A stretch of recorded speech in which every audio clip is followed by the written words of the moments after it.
Pour mustard oil into the pan.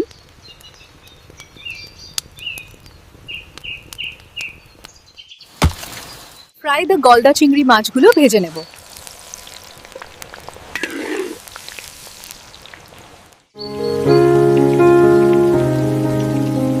কড়াইতে শুকনো লঙ্কা ও গোটা জিরে দিয়ে দেব। এবার নাড়তে হবে। কড়াইতে সর্ষে বাটা দিয়ে দেব। এবার এটা ভালো করে মিশিয়ে নেব। তারপর চিংড়ি মাছগুলো দিয়ে দেব। কড়াইতে ভাজা গলদা চিংড়ি মাছগুলো দিয়ে দেব। প্রথমে হলুদ মশলা দিয়ে মিশিয়ে নিচ্ছি। কড়াইতে ভাজা গলদা চিংড়ি মাছের মধ্যে দিয়ে দেবো নারকোল দুধ।